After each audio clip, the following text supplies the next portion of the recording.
Jangan tiba-tiba memberikan suatu surat SP, pas ditanya sama karyawannya kesalahannya dia apa, jawabannya ini sudah menjadi wewenang perusahaan. Nah, itu kan nggak jelas gitu. Jangan asal pecat karyawan ya guys. Jadi memecat karyawan itu ada tahap-tahapannya, jangan asal-asalnya. Hai sahabat karyawan, video kali ini gue akan membahas tentang bagaimana prosedur yang benar dalam memecat karyawan. Jadi dalam memecat karyawan itu adalah keputusan besar dan harus dilakukan dengan sangat hati-hati ya, dan mempunyai prosedur bertahap. Simak videonya sampai habis ya.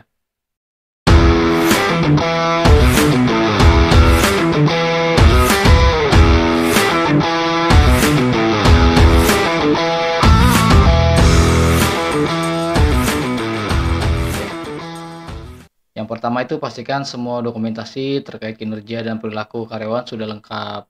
Jadi semua tertulis dengan data ya, bukan hanya sekedar omongan. Ini penting untuk mendukung keputusan Anda. Yang kedua itu adalah berikan peringatan tertulis dan kesempatan untuk perbaikan. Jadi ada dulu tuh peringatan tertulis, tiba-tiba langsung surat SP diberikan dan nggak ada kejelasan di semuanya. Yang ketiga adalah lakukan evaluasi kerja secara berkala, berikan umpan balik yang konstruktif agar karyawan tahu area mana yang perlu diperbaiki. Kita bahas yang pertama. Yang pertama itu pastikan semua dokumentasi terkait kinerja perilaku karyawan sudah lengkap ya. Jadi pada saat karyawan memberikan surat SP itu pastikan sekali semua datanya atau kesalahannya tertulis ya. Jadi pada saat mereka bertanya salah saya apa, kita sebagai manajemen kita paham dan tahu dan bisa menjelaskan ke mereka bahwa kesalahannya itu A B C D E. Jadi sampai mereka mengerti bahwa oh iya kesalahan saya di sini gitu, dan kita coba menjelaskan secara detail kenapa sampai terjadi turunnya surat SP tersebut. Lebih baik dilakukan secara transparan dan jelas, karena banyak karyawan juga merasa tidak melakukan kesalahan. Ini manusiawi ya, kadang orang melakukan kesalahan itu tidak pernah mengakuinya. Jadi kita sebagai manajemen harus bisa menjelaskan sedetail-detailnya tentang kesalahan mereka. Yang kedua adalah berikan peringatan tertulis dan kesempatan untuk perbaikan. Nah, ini juga penting ya buat kita lakukan sebagai manajemen ya.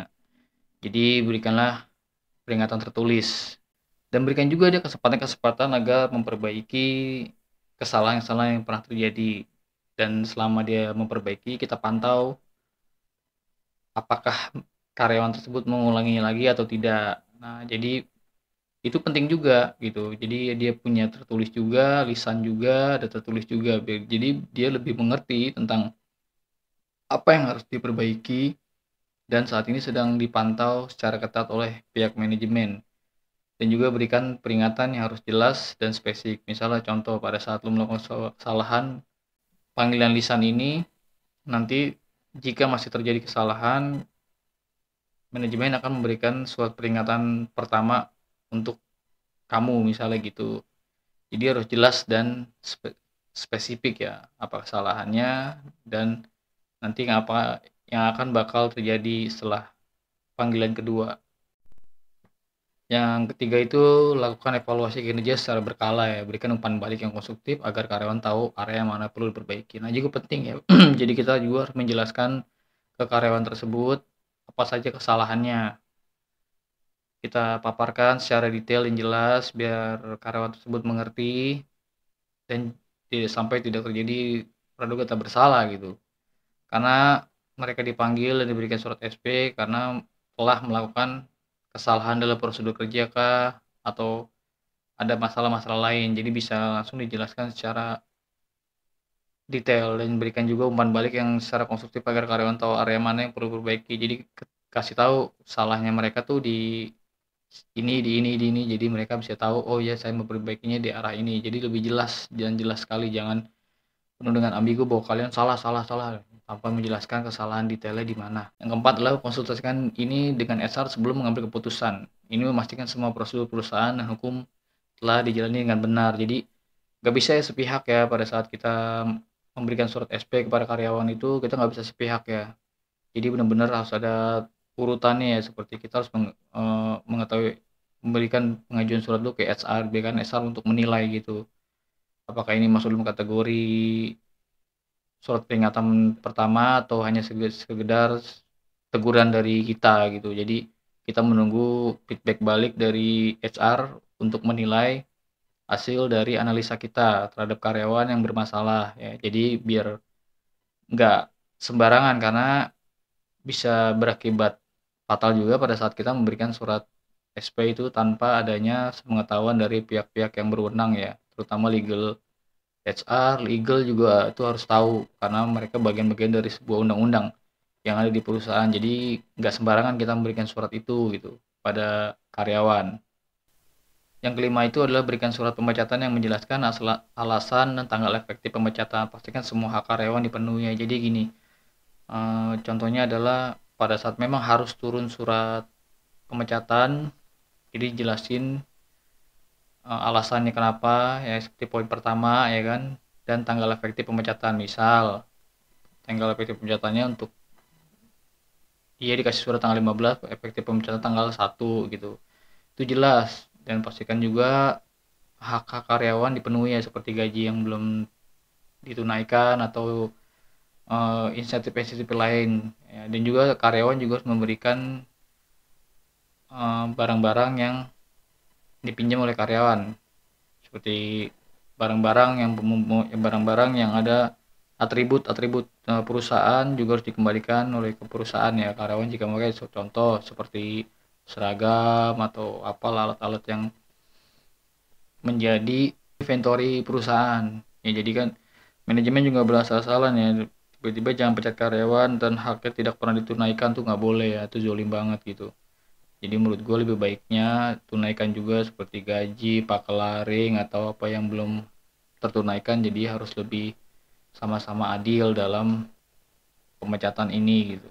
Dan yang terakhir juga evaluasi ya, lakukan wawancara keluar untuk mendapatkan masukan dari karyawan tentang pengalaman mereka di perusahaan. Jadi karyawan yang sudah dipecat tersebut baiknya tanyakan kembali kenapa, kekurangan dari perusahaan ini apa. Jadi untuk bahan kita memperbaiki manajemen ke depannya gitu. Kenapa mereka melakukan sebuah kesalahan atau apa, itu bisa saja karena dari pihak manajemen juga yang salah gitu. Kita juga harus berpandangan seperti itu. Ditanyakan ke mereka apa saja kekurangan dari perusahaan dan untuk bahan evaluasi kita agar turnover juga tidak terlalu menjadi banyak gitu kan. Lebih baiknya seperti ada feedback, pertanyaan dan jawaban kepada mereka gitu, dan berikan juga simpati kepada mereka. Terima kasih sudah bekerja di perusahaan ini, walaupun memang ujung-ujungnya kalian ada yang bersalah dan tidak berkenan, kami minta maaf dan tidak bisa meneruskan kontrak kerja ini. Jadi baiknya seperti itu. Oke, sahabat karyawan, nah itulah prosedur yang benar dalam memecat karyawan. Yang ingat, selalu lakukan dengan hormat dan sesuai aturan. Jadi sesuai data, kesalahannya apa, peringatkan, ditulis. Jadi mereka tahu tuh apa aja kesalahan mereka dan mereka menerima dengan ikhlas keputusan ini. Gitu. Jangan tiba-tiba memberikan suatu surat SP, pas ditanya sama karyawannya kesalahannya dia apa, jawabannya ini sudah menjadi wewenang perusahaan. Nah itu kan nggak jelas gitu. Berikan aja, kasih tahu aja kesalahan dia A B C D apa aja gitu. Dan juga sebagai manajemen, pada saat belum bilang ya saya akan tunaikan kewajiban saya sebagai manajemen di sini, kan menunaikan gaji-gaji kalian atau apa segala macam, jadi lakukanlah dengan benar. Pakelaring gue jangan lupa tuh, karena karyawan juga penting juga buat pakelaring ya, nggak bisa kita nahan-nahan hak orang. Jadi lebih profesional lah gitu ya, lebih baiknya kayak gitu ya. Mudah-mudahan video ini bisa membantu kalian dan memahami tentang prosedur bagaimana memecat karyawan yang baik dan benar. Terima kasih.